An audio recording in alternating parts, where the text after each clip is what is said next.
Então, os votos do Bodhisattva, que a Jetsuma possivelmente vai voltar, acho que dia 4 de dezembro, ou algum dia de novembro, mas possivelmente 4 de dezembro, é, os votos no budismo não são para alguém, né? Que a gente faz um compromisso com alguém, é com a gente mesmo, né? E depois a ideia é que a gente repita esses votos todos os dias. Que tem aquela história que a gente comentou uma vez, quando eu dei até aquela prece que a gente pode fazer com as oferendas, né? É uma forma de a gente se lembrar de a nossa mente ficar voltando para aquilo de novo, porque senão a gente esquece, né? Daqui a pouco a gente está fazendo a nossa vida normal, assim, nem lembra. Voto do quê mesmo? Bode o quê? Né? A gente nem se lembra. Então, nossa mente é impressionante. A gente precisa da repetição mesmo e de lembretes, né? Porque senão ela se envolve com as coisas comuns e a gente nunca mais se lembra disso, né? O que vocês acham, amores? Então, os votos têm, assim, tem meio que uma cerimônia e tal, né? Mas o propósito principal é esse, assim, a gente se lembrar, né? Fazer o compromisso com a gente mesmo de se lembrar todo dia. Teve também o Dzonsar no meio do dia, né? Dando os votos do Bodhisattva também. Então, ontem foi uma chuva, assim, foi uma enxurrada. Um monte de Bodhisattvas mirins plantados por aí. Porque a Jetsuma diz que quando a gente recebe os votos de um grande professor, né? Ela fala que a gente devia sempre receber. Sempre que a gente vê, fulano vai oferecer os votos do Bodhisattva. A gente devia fazer. Porque não interessa o professor ali, né? O mestre que está ali, é com a gente mesmo, com o Buda mesmo, é com a conversa direta com o Buda e com a gente, né? E diz que isso vai plantando uma semente nosso fluxo mental para a gente poder rapidamente encontrar de novo com o Mahayana nas próximas vidas, né? Então a Jessima falou que estava plantando um monte de bodhisattvas mirins. Assim. Ontem tinha uma galera de bodhisattvas mirins plantados aqui no Brasil. Estamos bem. Mas é isso, fofuras. A gente, então, ontem não, semana passada, a gente terminou a generosidade, né? Então, a gente compartilhou lindamente as experiências de todo mundo, assim, e, e é bom a gente manter a generosidade na nossa mente, né? Se a gente conseguir lembrar dessa visão do Norman Fischer de que a generosidade é a abertura, né? Já é uma boa coisa. Se a gente conseguir lembrar só de uma coisinha, assim, que seja essa, né? A generosidade como uma abertura do coração, assim, uma forma de acolher os outros, a gente mesmo, né? Seria maravilhoso. E oferecer o que a gente tiver para oferecer. E eu não sei para vocês, mas de todas a listinha de práticas lá do Norman Fischer, acho que a gente comentou, para mim a que mais me toca é essa aqui, ó. Ofereço o dom do destemor. Tipo, quando alguma coisa está muito difícil para alguém, a gente fala, não, olha, fica tranquilo que eu estou aqui do seu lado, nós vamos fazer tudo o que der, tudo que for possível, né? Uma forma de estar presente ali com a pessoa, né? De lidar da forma que for possível com as dificuldades, né? Não dá pra gente jurar que não vai acontecer nada de ruim, mas dá pra gente jurar que vai estar junto, né? Vou estar junto contigo, nós vamos fazer a melhor forma possível, né? Isso é difícil, mas vale a pena tentar de novo e de novo. Olhe para as pessoas com olhos de amor, de respeito e de interesse genuíno e tente encontrar esses sentimentos dentro de você, com você mesmo, para você mesmo, né? Muito lindo isso. Mas agora a gente vai ver a segunda perfeição, que é a perfeição da conduta ética. Esse a ética, o Norman Fischer começa a falar aqui, né? A perfeição da conduta ética, Shila em sânscrito, é tradicionalmente listada como a segunda das seis perfeições, mas não é a segunda em importância ou em ordem cronológica. No budismo se fala sobre os três treinamentos superiores, né? Shila, Samadhi e Prajna. Então, Shila é conduta ética, Samadhi é concentração, né? E Prajna, sabedoria. Então, são os três treinamentos superiores. Então, Shila não é só uma das seis perfeições, é a base do caminho budista, na verdade, né? Do caminho do Bodhisattva. E do caminho da humanidade, se a gente for pensar, né? Sem ética, nós vamos fazer o quê mesmo, né? Nós vamos cultivar o quê sem ética, né? Então é a base de tudo, assim. O professor Alan Wallace, ele desenvolveu o CIB, né? Tem professoras aqui, o Ricardo, professor, a Carol, a Karine, que está chegando, está começando também, será professora em breve também, né? Então, no CIB, e muita gente já fez curso também. A Carmen já fez, a Marisa também, um monte de coisa. A Marcinha também é professora. A Virgínia começou e abandonou a gente.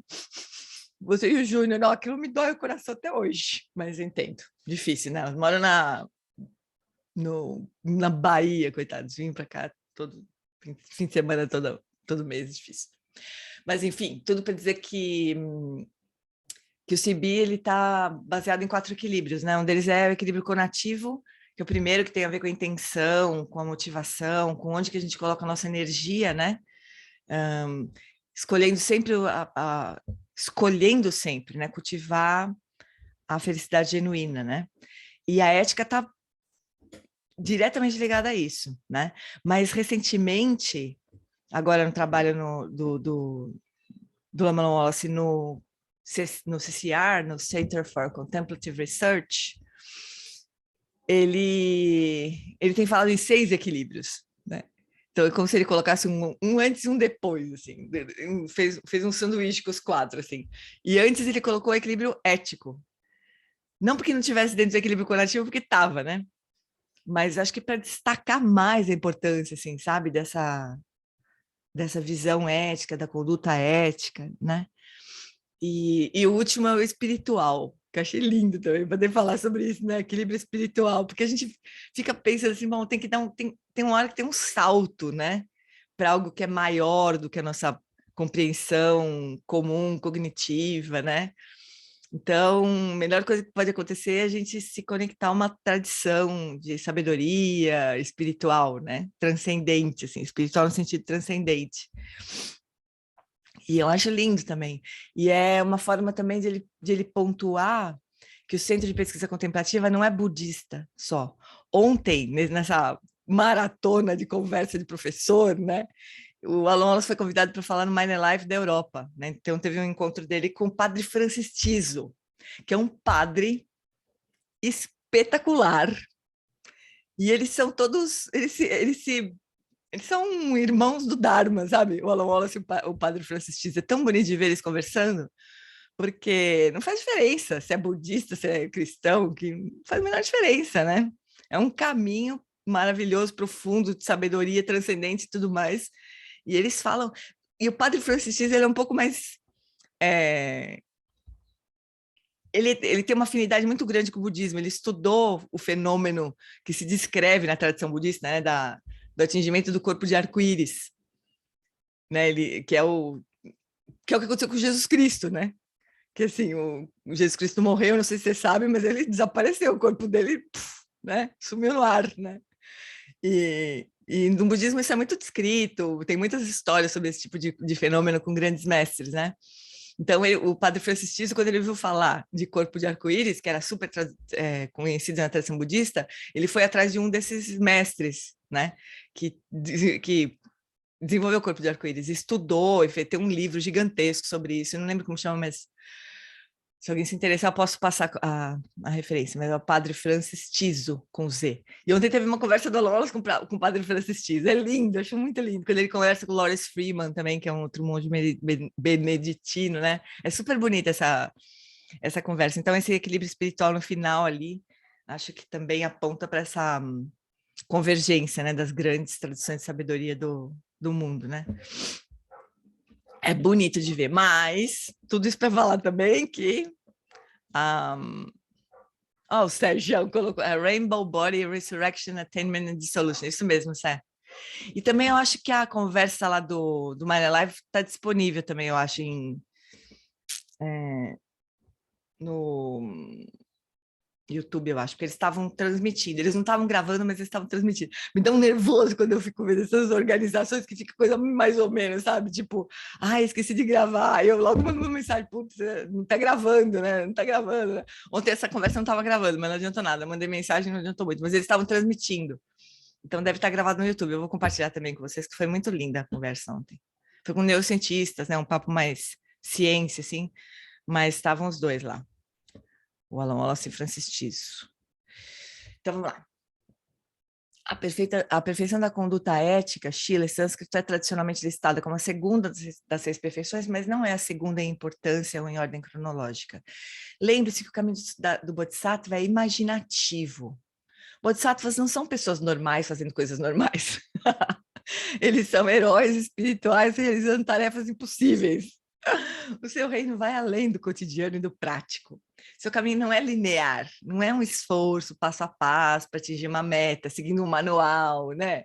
Que vai sempre saber o que fazer. Não é assim, né? A vida dos bodhisattvas. Os bodhisattvas podem ter metas provisórias de tempos em tempos. Isso é upaya, meios hábeis, né? É só uma forma de conseguir levar os seres à iluminação, que é o propósito do Bodhisattva, mas eles sabem que a verdadeira meta está além do alcance.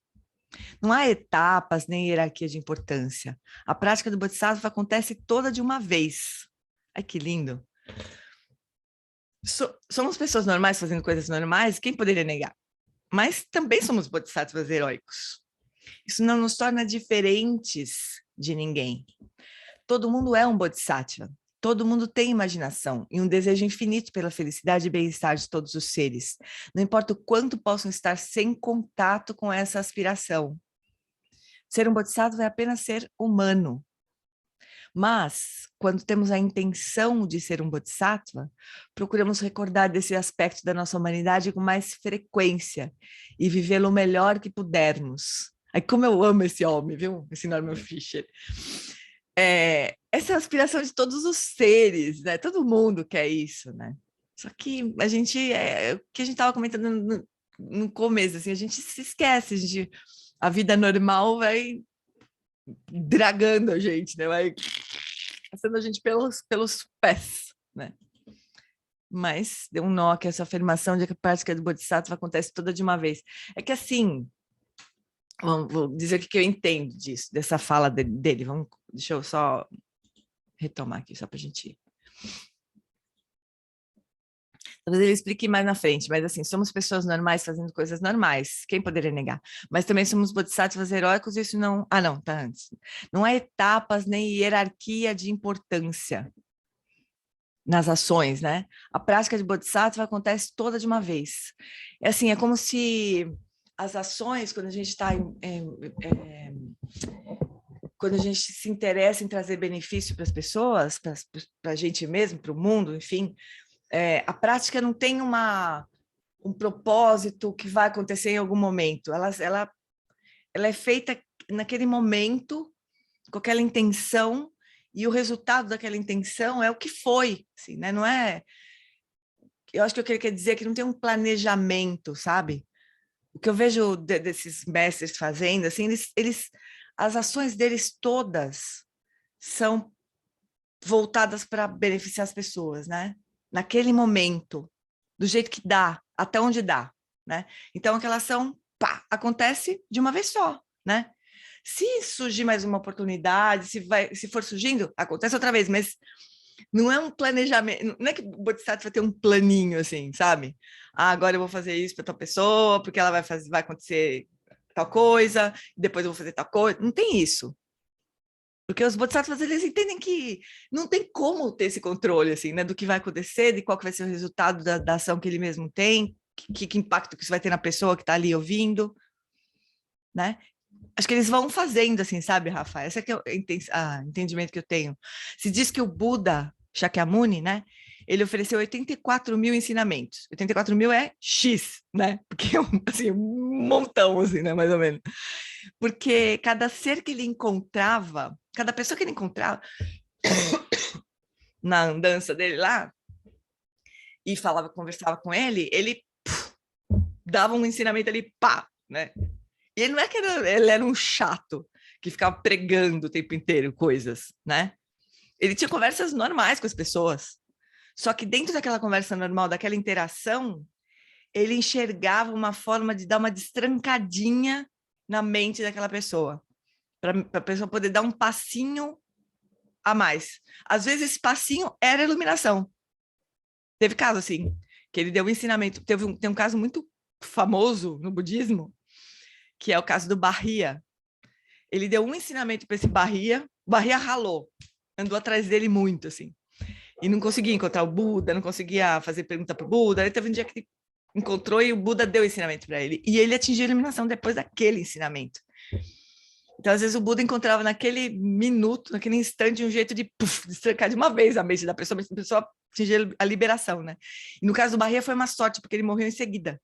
Atropelado, em seguida não, uma semana depois, atropelado por uma vaca. Olha que história louca. Mas era um arhat, ele já estava liberado, na verdade. Então, acho que é isso, Rafinha, é assim que eu entendo, sabe? Não tem um plano, assim, cada ação tem um fim em si mesma naquele instante, assim, sabe? Ainda que não seja absoluta, né? Não é que bom seria se cada vez que um bodhisattva fazer alguma coisa, a pessoa na frente dele atinge a iluminação, mas não, pode não ser assim, né? Mas é o melhor que podia ser feito naquele momento, né? Então lembre-se que o caminho do bodhisattva é imaginativo, os bodhisattvas não são pessoas normais fazendo coisas normais. Eles são heróis espirituais realizando tarefas impossíveis. Impossíveis, assim, que não podem ser imaginadas, assim, né? Quer dizer, que só podem ser imaginadas, não são normais, assim, né? O seu reino vai além do cotidiano e do prático. O seu caminho não é linear, não é um esforço passo a passo para atingir uma meta. Eu já li tudo isso, né, gente? Bodhisattvas podem ter metas provisórias de tempos em tempos, mas isso é meio hábil, é o que a gente estava conversando, né? Mas eles sabem que a verdadeira meta está além do alcance. Não é etapas, nem hierarquia de importância, a prática do Bodhisattva acontece toda de uma vez. Somos pessoas normais fazendo coisas normais, quem poderia negar? Mas também somos Bodhisattvas heróicos. Isso não nos torna diferentes de ninguém. Isso, a Carla falou que não tem começo, meio e fim, é o próprio caminho. Exatamente, cara. É isso aí. Mas também somos bodhisattvas heróicos, e isso não nos torna diferentes de ninguém, porque todo mundo é bodhisattva. As pessoas só estão um pouco desconectadas dessa aspiração, né? Então, ser um bodhisattva é apenas ser humano, no sentido mais profundo e normal, comum da palavra, né? Mas quando temos a intenção de ser um bodhisattva, procuramos recordar desse aspecto da nossa humanidade com mais frequência e vivê-lo o melhor que pudermos.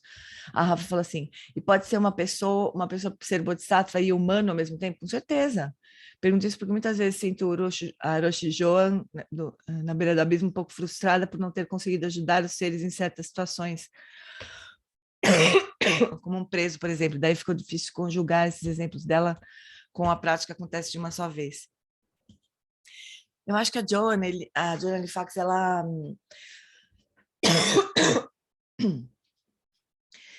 traz esse aspecto bem humano, né, da vida do Bodhisattva, que é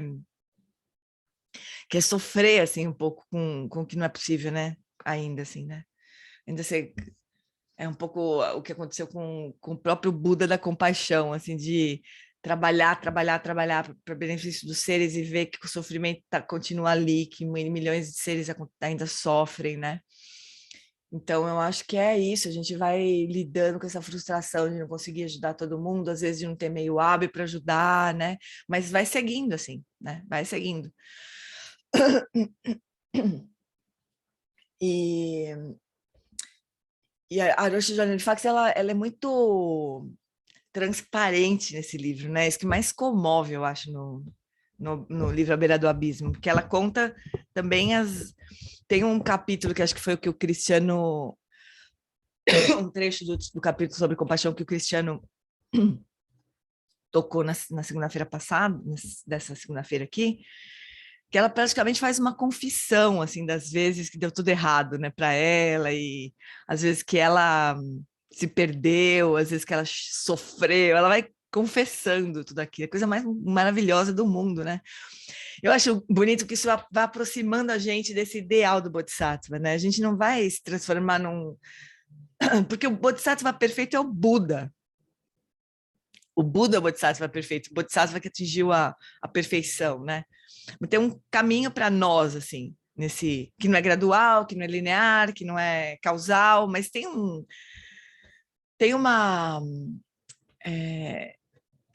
tem um caminho para a gente trazer cada vez mais o ideal do Bodhisattva e abandonar cada vez mais os pequenos desejos do ser humano que somos, né? Vai tendo uma troca, assim. E daí, quando a gente vê pessoas como a Journalie Fax falando sobre isso, a gente fala, pá, eu acho que talvez dê para mim, né? Porque eu vou tombar e tropeçar 1 milhão de vezes, né? Então, se a Aroshi Journalie Fax pode, eu também posso, né? Tá tudo certo, né? É lindo de morrer. Então, sim, os bodhisattvas são humanos, né? Mas acho Journalie Fax é maravilhosa, né? Daqui a pouco nós vamos ter Ellen, pessoal, no lugar. Dia 8 de novembro, meu aniversário, pensa. Dia do meu aniversário, eu vou traduzir a Journalie Fax. Não tem presente melhor no mundo. Vai ser maravilhoso, né? Ela é incrível. E acho que a gente precisa disso, né? De pessoas dizendo pra gente como é que é trupicar no caminho, né? Uh... Então, ser um bodhisattva é apenas ser humano, mas quando temos a intenção de ser um bodhisattva, nós procuramos recordar desse aspecto da nossa humanidade.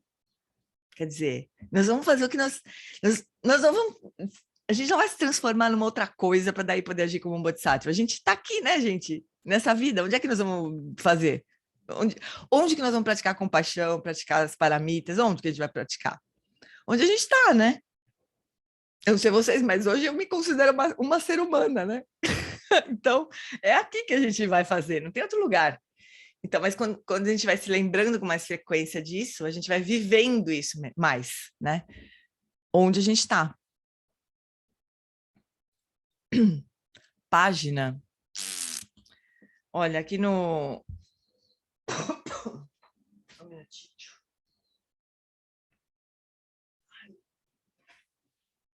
A gente está no comecinho da ética, né? Aqui no...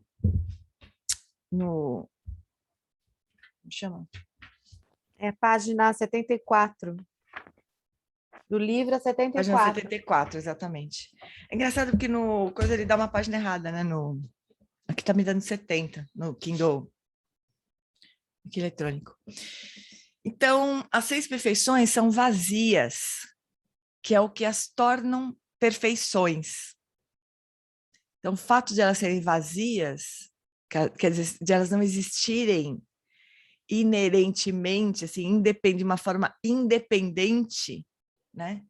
É o que torna a perfeição. E o que vai resolver isso, que vai arredondar, é a última das perfeições, que é a prajna, paramita, a perfeição da sabedoria, né?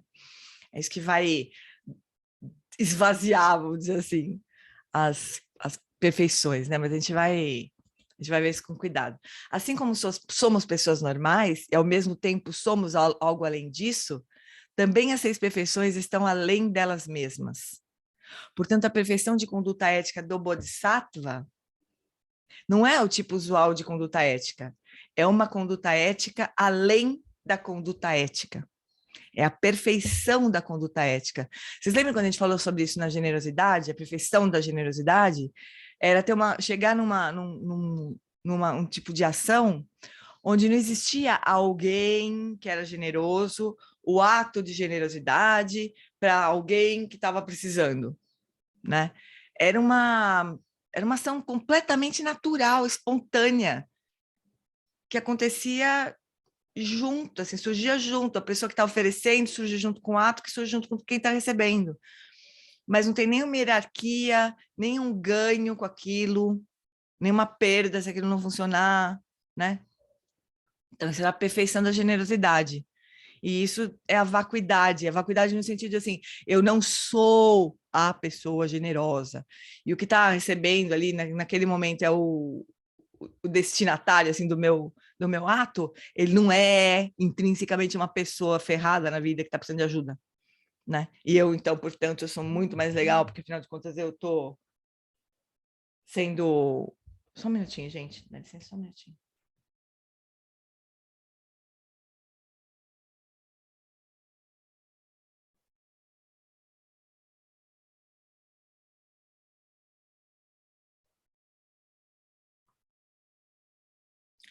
Pessoal, eu preciso de um instante, só um minutinho. Meu irmão mandou uma mensagem aqui que não está se sentindo bem.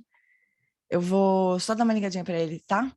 Se vocês quiserem conversar aqui, fiquem à vontade aqui, tá bom? Só um minutinho.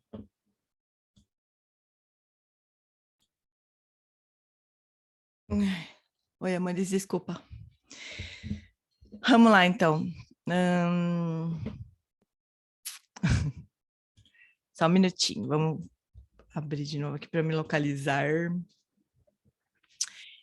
Então, as 6 perfeições são vazias, que é o que as tornam perfeições, né? Então, lembre esse termo perfeição, tem esse aspecto, né? Perfeição no sentido de eliminar as barreiras entre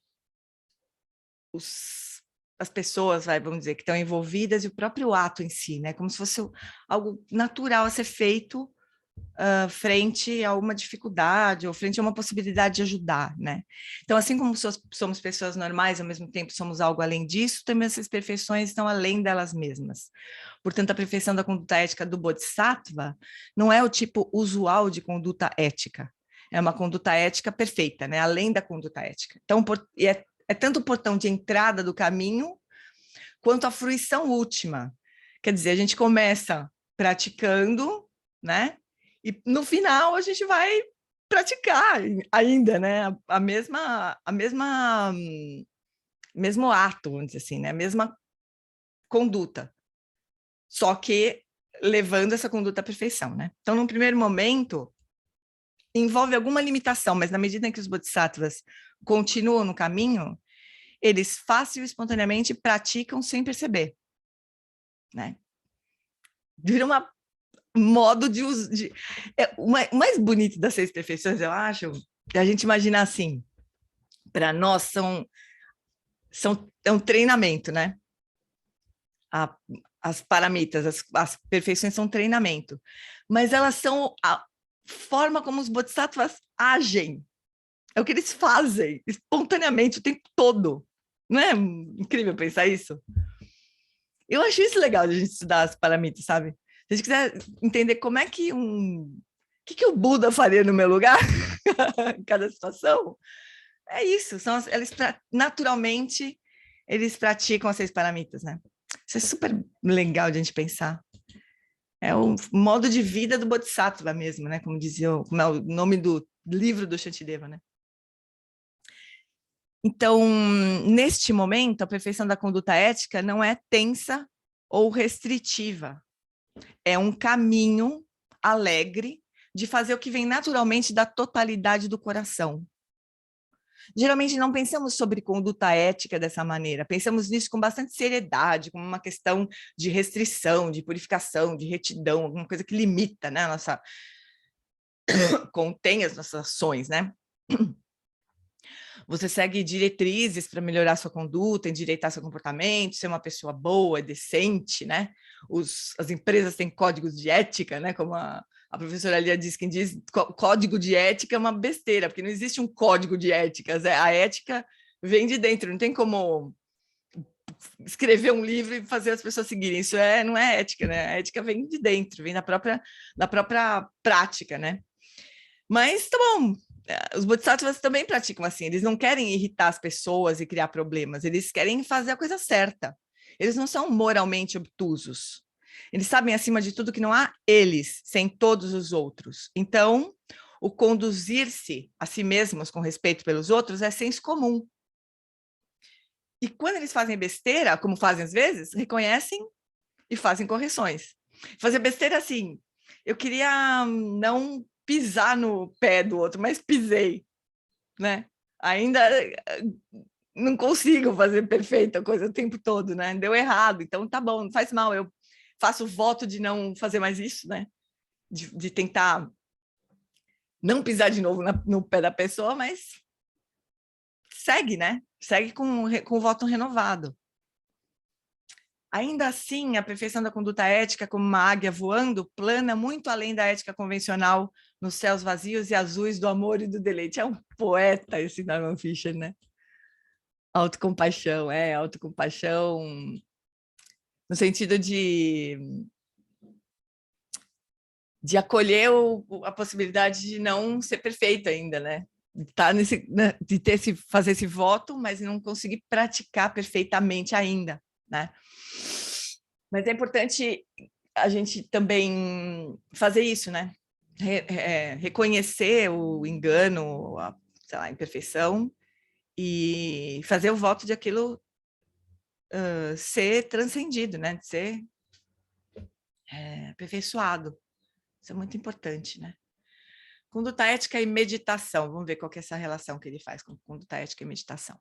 Com a meditação, você, por fim, começa a perceber uma conexão direta entre a sua inquietude, o desconforto do corpo, a mente obsessiva e a sua conduta.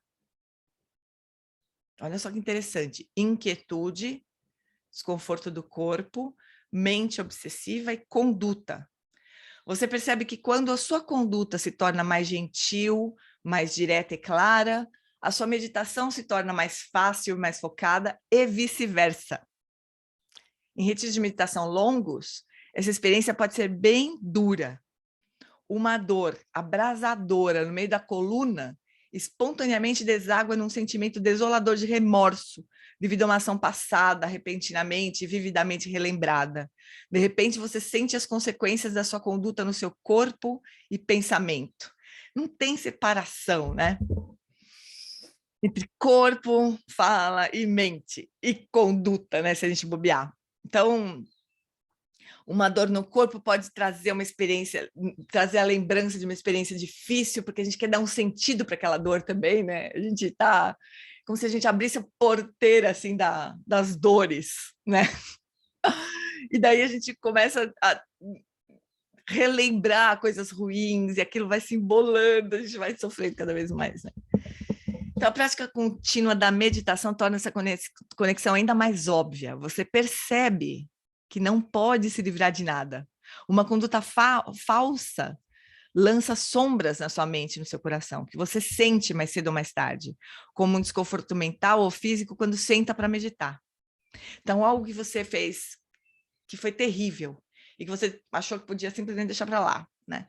Uma hora aquela lembrança volta, aquilo vai nos perturbar. Vai perturbar o nosso corpo, vai perturbar a nossa mente. Então, isso aqui é muito importante, isso que ele falou aqui. Cadê? Quando a sua conduta se torna mais gentil, mais clara, a sua meditação se torna mais fácil, mais focada e vice-versa, né? Então, o professor Alan Wallace, ele sempre fala isso, né? Ele fala que tem muitas pessoas têm um desejo de fazer meditações longas, retiros mais longos de meditação, né? Mas ele diz que isso não vai funcionar se a gente não cultivar uma conduta ética antes do retiro, né? E uma conduta ética no sentido assim de pacificar as relações com as pessoas, sabe? De não achar que vai ser possível assim, quebrar o pau com a família inteira e ir para o retiro. Não vai rolar. A gente não vai ter, a mente não vai aquietar. Ela não vai dar sossego para a gente assim tão facilmente, né? Então, uma coisa vai apoiar a outra. Assim, a conduta ética vai acalmar a nossa mente calma vai possibilitar que a nossa conduta seja mais ética, né? Então, tem esse equilíbrio entre shila, que é conduta ética, e samadhi, que é concentração. Né? Elas não estão separadas, né? Nos dois sentidos, assim. Ele fala que todo mundo é tosco, né? Hum? Ele fala algo como assim, que todo mundo no fim é tosco. Que essa conduta é também um processo de você perceber que os outros são iguais a você, né? É. E ele usa um termo aqui que eu achei engraçado, o jeito que ele fala, assim, de como essa gentileza, ela cria uma fluidez, mas ele fala assim, acho que já está um pouquinho mais adiante, né? Ele fala, apesar de nos termos tornados, ele fala uma coisa assim, quando você tem essa conduta ética, né, constante, você vai também percebendo que todo mundo tem defeito, todo mundo é, tipo assim, tosco, né? Ele usa um termo aqui, deixa eu ver se eu acho. Aí ele fala assim, quanto mais familiar com sua própria mente, suas voltas e reviravoltas, mais você se dá conta de que os outros são como você, né? E é justamente esse processo de percepção ética te leva a isso, né? Mas ele achei interessante como ele fala.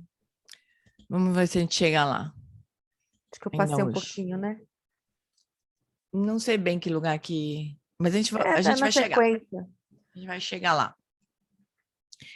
Então, a prática da meditação... acho que só um minutinho. A prática contínua da meditação torna essa conexão mais óbvia, né? Você percebe que não pode se livrar de nada, assim. Não dá para simplesmente não tomar conhecimento, né? Uma conduta falsa lança sombras na sua mente e no seu coração, né? Fazer de conta, assim, né? Seguir o que você imagina que é uma conduta ética, mas sem realmente sentir aquilo, né? Como se aquilo viesse de fora para dentro e não de dentro para fora. Isso não funciona, né? Pode funcionar por um tempo, mas em algum momento aquilo vai cobrar um preço, né? Então, uma conduta falsa lança sombra na sua mente e no seu coração, que você sente mais cedo ou mais tarde, como um desconforto mental ou físico quando senta para meditar. Naturalmente, você se torna mais sensível para os pequenos cortes e arranhões aos quais o seu coração está sujeito. Coisas nocivas que você dizia e fazia sem notar, as coisas ditas e feitas a você, as quais não dava muita atenção, e agora entende como significativas. Dói você dizer ou mesmo pensar coisas nocivas. Natural, né? Como se a gente baixasse um pouco o volume do barulho na nossa mente. Aí a gente consegue ouvir melhor o que a gente diz, as barbaridades que a gente diz para os outros, as barbaridades que os outros dizem para nós. A gente vai criando uma sensibilidade, né? Nesse ponto, se a gente não tiver junto com essa sensibilidade, compaixão, ferrou, porque aí a gente vai começar a achar que o mundo inteiro é horrível e que a gente vai estar mais sensível, né? Então, é super importante um pouco isso que a Carla falou, de perceber que esse é o estado em que as pessoas estão, né? Mas, ao mesmo tempo, não é o que elas são. Elas podem, como nós, se livrar dessas confusões todas, né? Então, a prática da meditação sensibiliza você em relação aos outros. Quanto mais familiar com sua própria mente, suas voltas e reviravoltas, né, da sua própria mente, mais você se dá conta de que os outros são como você. A mente humana é um turbilhão de atividades, na sua maior parte voltadas para o eu. Cheia de autoproteção, tem todo tipo de esquema para se afirmar, para se desculpar, para punir ou decepcionar a si mesma. E quando esse caos desvanece um pouco, de modo que você possa perceber essa atividade da mente, você inicialmente sente um desânimo, fala, como minha mente é maluca, né? E esse é um bom sinal, diz o Alan Wallace, né? É um sinal que você começou a se dar conta da confusão que a mente é, né? Então, no começo, a gente se sente um pouco desanimado, assim.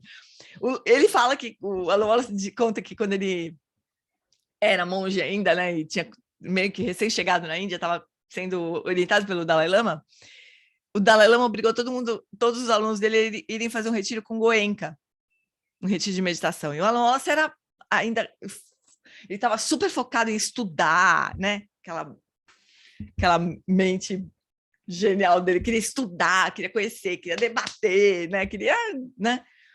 Mas aí foi falar, tem que fazer esse retiro, porque afinal de contas o Dalai Lama mandou, foi. Aí começou a fazer o retiro de prática de silêncio. Aí ele falou assim, a minha mente é um esgoto a céu aberto, preciso fazer alguma coisa com isso. Eu estou jogando esse néctar, né, dos ensinamentos, mais um bueiro, né? Não vai dar. Aí pediu para o Dalai Lama licença para ir fazer retiro, para poder melhorar essa história, né? Transformar um pouco mais a mente, né? Mas no começo a gente acha que é um esgoto a céu aberto, né? Quando esse caos desvanece um pouco, de modo que você possa perceber essa atividade da mente, você inicialmente sente desânimo. Você sabia que as coisas eram ruins, mas agora você percebe que elas são piores do que você imaginava. Aí você se dá conta que não é só você, é normal, as pessoas são assim. Todo mundo está lidando com uma mente de esgoto a céu aberto, pensa. Né? A gente e todo mundo. Apesar de todos termos nos tornado habilidosos e nos mostrarmos ao mundo como se fôssemos respeitáveis cidadãos do bem, na realidade, nenhum de nós é o que nos tornamos habilidosos em parecer. Todos são mais hesitantes, é isso que a Carla estava falando, né? Todos são mais hesitantes, mais vulneráveis e mais toscos do que parecem ser. E ao aceitar isso, você se torna mais gentil consigo mesmo e com todo mundo. Essa gentileza, baseada no entendimento corporificado da natureza humana, é a raiz da conduta ética. Ai, que coisa mais bonita era isso. Eu anotei, mas é que eu começo a riscar uma parte, quando eu vejo, eu risquei o livro inteiro, então eu perco. Conheço Mas bem. É isso que ele falou, eu achei muito legal isso, porque no fundo, essa questão da gentileza, a gentileza acaba sendo uma fluidez, né? É um rio que vai correndo, pouco ir. E aí você não para nas pessoas, mesmo assim, no lado ruim das pessoas, né? Porque eu não sei porque o lado ruim das pessoas... A gente está sentindo muita raiva, né? Assim, acho que a gente está convivendo com esse sentimento de raiva constantemente, né? De indignação, né? Mas essa compreensão de que as pessoas estão lidando com a mente zoada delas ajuda um pouco, né? As pessoas não fazem barbaridades porque elas acordam de manhã e falam, hoje eu vou fazer uma barbaridade tosca, né? Elas acham que está certo, que aquilo lá é o que tem para ser feito mesmo. A gente também, né? A gente também. Só que a gente está fazendo um esforço de enxergar isso na gente, né? Melhor a gente enxergar mais na gente do que no outro, né?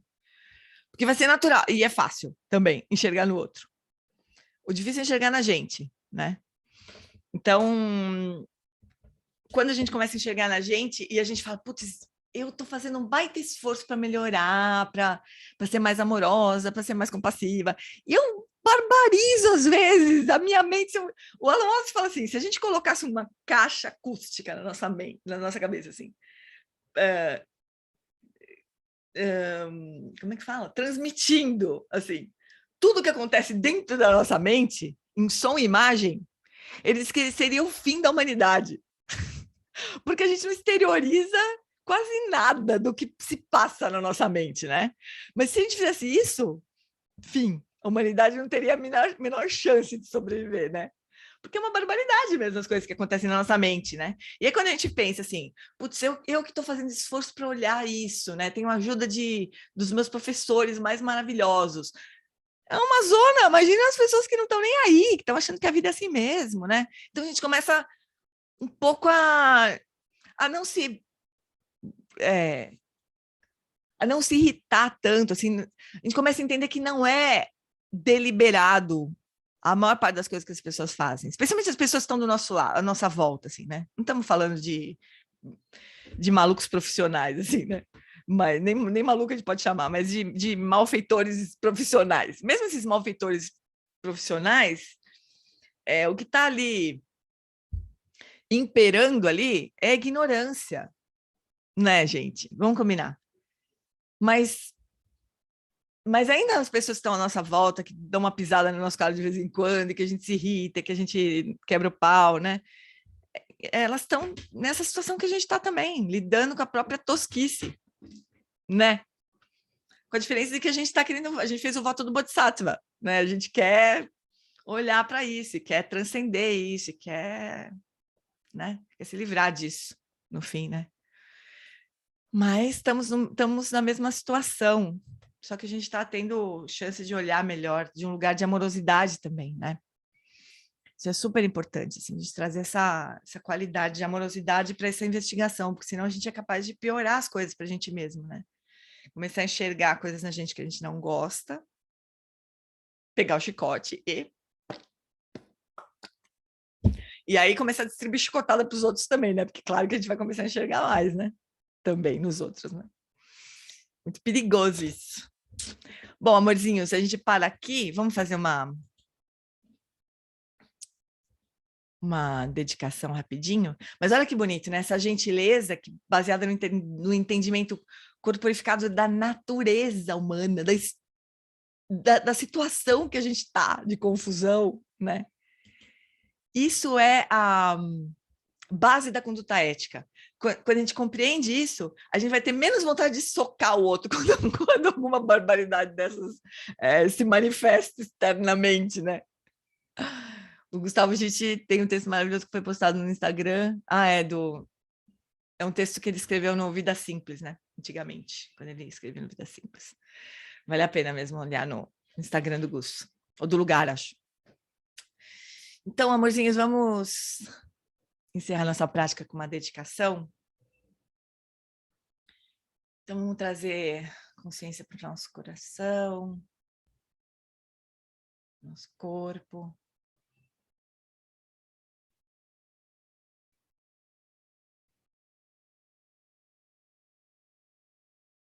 E é sempre bom a gente se dar conta do quanto é extraordinário a gente poder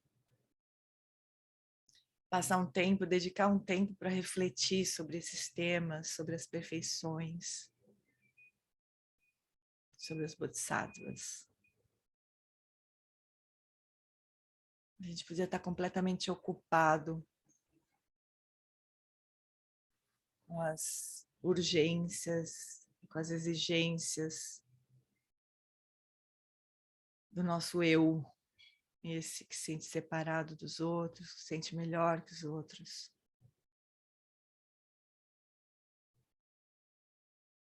Mas felizmente nós achamos uma boa ideia investigar tudo isso e estudar o Dharma.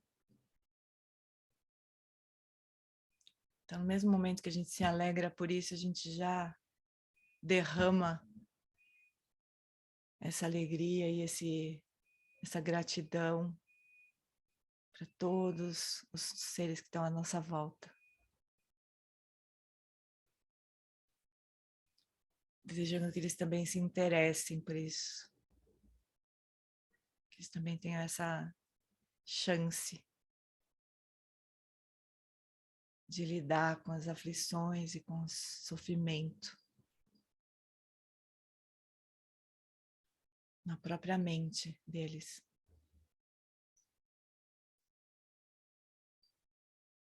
E que a gente possa seguir imaginando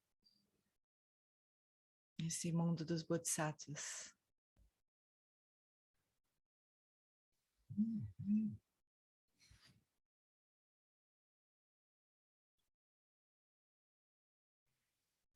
Então é isso, meus amores. Muito obrigada pela companhia. Muito obrigada. E Pela- que o seu irmão fique bem rapidamente. Obrigada, querida. Obrigada. Obrigada, gente. Um beijo, Obrigada. bom fim de semana para Beijo, vocês, gente. queridas. Bom restinho de Obrigada. semana. Tchau, Beijo, tchau. Gratidão. tchau, tchau. Bom fim de semana. Beijo. Beijo, tchau.